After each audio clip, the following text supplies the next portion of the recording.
Bagamat lumantad na, matipid na naging pahayag ni SPO4 Jose de la Peña, ang isa sa mga pulis na nangotong umano sa anak ni NCRPO Chief Leonardo Espina. Natagalan ang paglantad ni de la Peña dahil nangamba umano siya para sa kanyang kaligtasan. Balitang hatid ni Rida Reyes.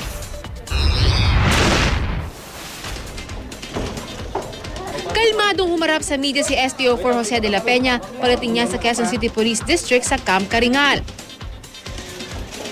Si SPO4 de la Peña ang kasama ni PO Tureste del Rosario na di umano'y nangotong sa anak ni NCRPO Police Chief Leonardo Espina. Matipid ang kanyang pahayag ng makapanayam ng media. No comment. I invoke my rights to be silent. Maging ang kanyang mga abogado naging matipid sa kanilang mga sagot. Wala naman daw planong magtago si SPO4 de la Peña. Natagalan lang daw bago siya lumantad dahil aniya sa takot para sa kanyang kaligtasan. Sa ngayon, hindi pa siya nakapagsusumite ng sinumpaang salaysay.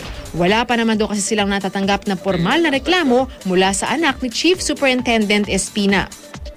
Wala kami basis para mag-prepare pa ng sinumpaang salaysay kasi wala pa kami natatanggap na written complaint against him. So, wala rin kaming gagawa ng salaysay. Ikinatuwa naman QCPD Director Police Chief Superintendent Mario de la Vega ang paglutang ng kanyang tauhan sa kabila ng mga akusasyong ipinupukol.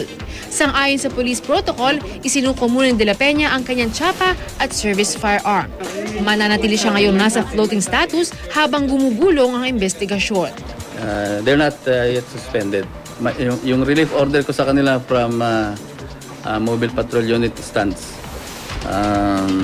They're relieved from their unit there and assigned dito sa admin holding section to face investigation. Rida Reyes, GMA News.